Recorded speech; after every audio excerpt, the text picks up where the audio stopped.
And before going further, I want to say a few words about the situation in Los Angeles, California. Have you heard of the place? Where I've deployed thousands of National Guard troops and hundreds of Marines to protect federal law enforcement from the attacks of a vicious and violent mob. And some of the radical left, they say, oh, that's not nice. Well, if we didn't do it, there wouldn't be a Los Angeles. It'd be burning today, just like their houses were burning a number of months ago. Generations of Army heroes did not shed their blood on distant shores only to watch our country be destroyed by invasion and third world lawlessness here at home, like is happening in California. As Commander-in-Chief, I will not let that happen. It's never going to happen. What you're witnessing in California is a full-blown assault on peace, on public order, and on national sovereignty carried out by rioters bearing foreign flags with the aim of continuing a foreign invasion of our country. We're not going to let that happen. Remember, millions of people were allowed to come into our country totally unchecked and unvetted by stupid people or radical left people or sick people.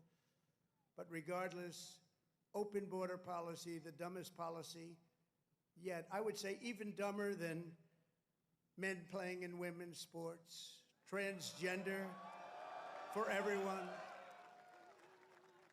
Even dumber than that, they're hurling bricks and cinder blocks at law enforcement.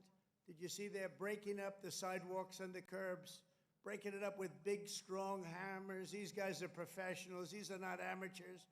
They're breaking it up because they took the bricks away from them. They came in with bricks, red bricks, that they could throw at our military and at the police in LA, who are very good, but they weren't aggressive like our soldiers. Our soldiers really were aggressive, but they all worked together. But they came in with bricks, they were taken away, and they had hammers. Oh, wow, how did that happen? And they're pounding the sidewalk. I said, what the hell is he doing? And he's breaking it up and making it into concrete bombs in a way, and they're dropping them on our military. They're throwing them at our military. Pretty good arms they had, too. Hits guys right in the face, big chunk of concrete, worse than a brick. They're taking them up to the bridges, and they're dropping them in the cars that are going by. These are animals. But they proudly carry the flags of other countries, but they don't carry the American flag. They only burn it. Did you see a lot of the flags being burned? They weren't being burned by people from our country or from people that love our country. People that burn the American flag should go to jail for 1 year. That's what they should be doing. 1 year. And we'll see if we can get that done. We're going to try and get that done. We're working with some of your senators.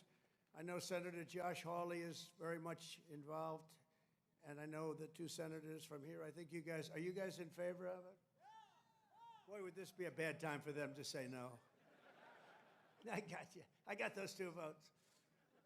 The agitators are throwing firebombs, Molotov cocktails, lighting vehicles ablaze. You saw all the cars that were burning, mobbing police officers and ICE officers who are the toughest people you'll ever meet, and they love our country, and they're getting really they want to stomp on them, but they're too tough. They don't allow it. And attempting to infiltrate and occupy federal buildings wearing armor and face shields. The best money can buy, somebody's financing it. We're going to find out through Pam Bondi and Department of Justice who it is. They're already on it. Who's financing all this equipment? Very professional. Under the Trump administration, this anarchy will not stand. We will not allow federal agents to be attacked, and we will not allow an American city to be invaded and conquered by a foreign enemy, and that's what they are.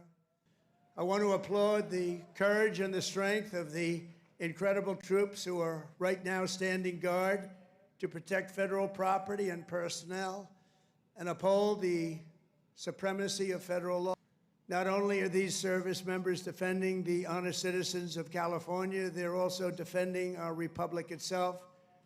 And they are heroes. They're in there, they're heroes. They're fighting for us. They're stopping an invasion just like you'd stop an invasion. The big difference is most of the time when you stop an invasion, they're wearing a uniform. In many ways, it's tougher when they're not wearing a uniform because you don't know exactly who they are.